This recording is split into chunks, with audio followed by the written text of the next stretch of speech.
Well, good morning, Interbet fans, and welcome to the preview for Turffontein. We're on the inside track, Thursday, the 11th of March, and 21 pentrometer, 6-meter false rail at the 500-meter mark, which means that the inside track, the draw becomes pretty important. So let's kick off with this 8-race program, and first race off at 1 o'clock, and quite interesting because with the scratching of Ruby Woo, stormy weathers, this leaves it absolutely open for Lucy in the Sky, and that is if Sea Island doesn't run to her best. If Sea Island runs to her best, number 4 on the card with Sam Mercier, Sean Terry's runner, I would expect it to be very, very close. You go and look at its form 4 runs ago and 3 runs ago. That run to Serenity, very good run indeed, and that gives it a huge chance in a race like this. I think it's absolutely perfectly suited for Sea Island. She has been disappointing and obviously has had problems, but maybe now she's matured, we'll be able to get away with it. And purely because she's drawn 1 and Lucy in the Sky is drawn 9, I make Sea Island definitely a big danger. Of the rest, well, the 2 first-timers, 10 and 11, not much confidence in them, and there's nothing really else in the field that looks like they're any good. Race 2, Maiden Juvenile Plate, they go 1,450 meters, and 2, Freedom of Choice does look like the business to me. I think this is probably the bet of the day. Gets Gavin Lorena because Warren's not riding, and certainly improved going a bit further, and the 1,450 won't make any difference, should be absolutely up her alley. Drawn 3, lot to like about it. The money's been for Marigold Hotel, and Sean Terry says in his comment, may need but will finish well.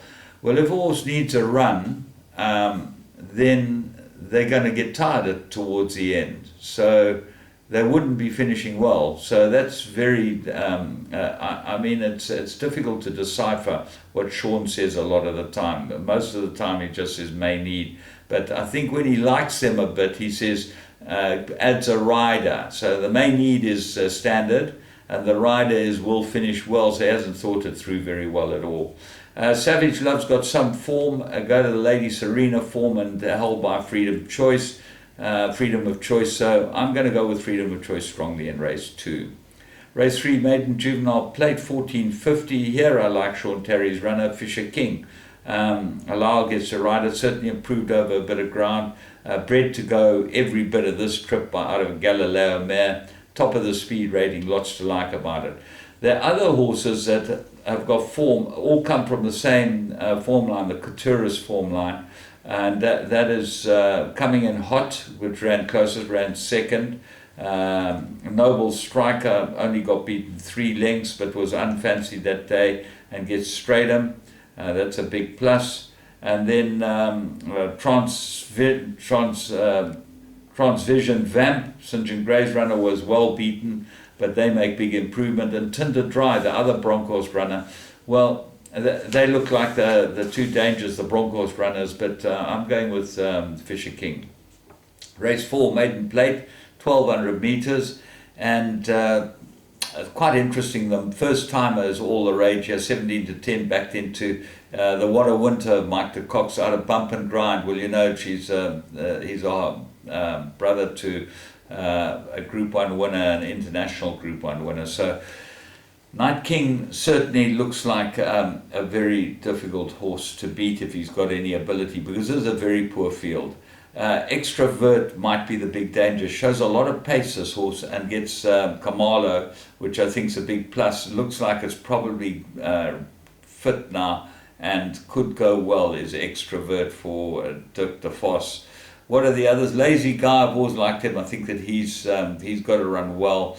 Ryan Munger has ridden him his last 2. He should know how to ride him now, and the 1,200 should be no problem to him. But drawn a bit wide. Jet Cat's got a chance, and they look like the main ones.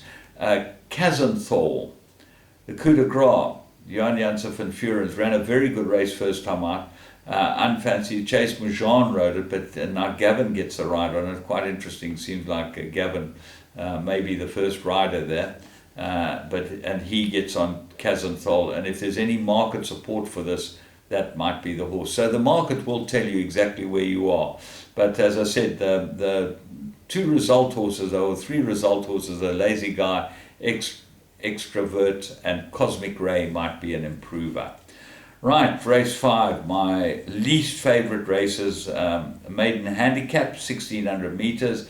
And I think I've deciphered this right. The top of the speed rating's Fast Draw, and obviously got a big chance. But Fast Draw has got to give 5 kilos, 6 kilos to Pinnet, and 5.5 kilos to Dark Vision, and 4.5 kilos to Party Song. So to me, those are the 3 horses: Party Song, Dark Vision, and Pinnet. Sean Terry trains both Dark Vision and Pinnet, and you'd want to watch the betting. They're 8 to 1 and 11 to 1 to see if there's any support for them. But I would think that they're definitely worth putting into all your exotics.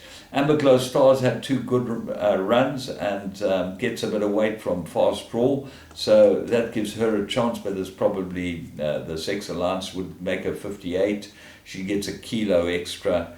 And as you know, I can't look at the horses at the top of the ratings, top of the weights, because I can't believe maidens can give away this type of weight. And Blue Spark is a favourite, and going to find it very hard to give away weight to these horses. It's certainly going to bring them a lot closer. If you go to the Party Song run form, you'll see 8 lengths in the Got You race behind Amberglow Star, and then 4 lengths in the Diamonds of Dust form, gets 2 kilos, going to make a difference, and certainly brings Party Song into it from draw 1.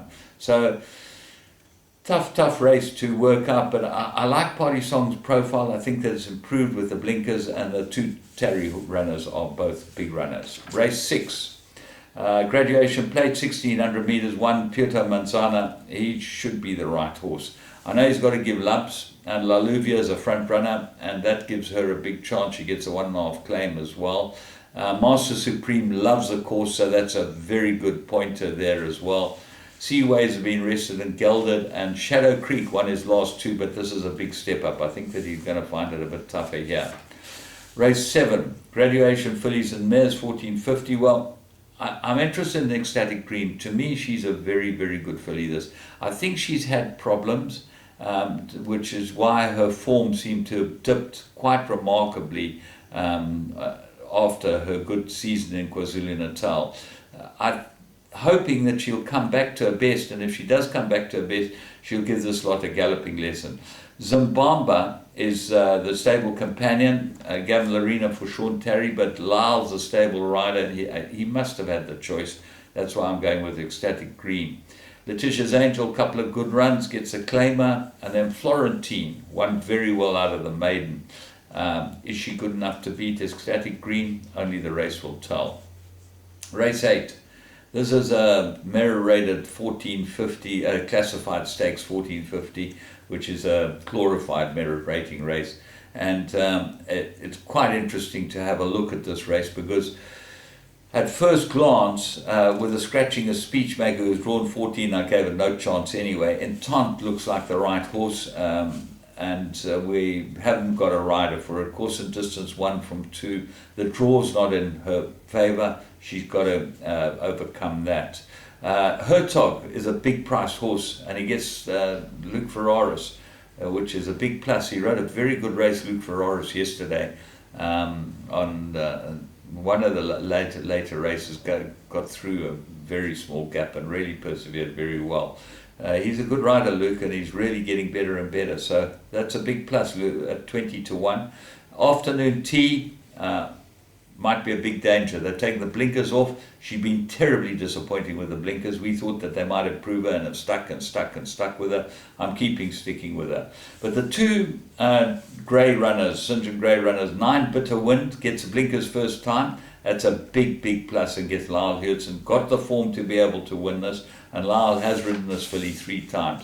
And then the other runner is Anatura, 1 from run on the course. Craig Zaki rides it for St. John, and comes off a good draw too. So they've both got to go into the play here, and I think that the wider you go, the better it is.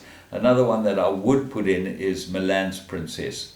1 from 2 course and a place over the course, so she likes the course, and she gets the stable rider Henny Kraling. She might be a big lurker at a big price as well. So all in all, some standouts and then some pretty interesting racing at the Turffontein, the Big T, and we should have some fun there. From me, James Goodman, the Interbet team, remember, go onto the Vegas site and get on. And also, you can get your soccer bets on and see how you're going as far as payouts are concerned. Have a good one.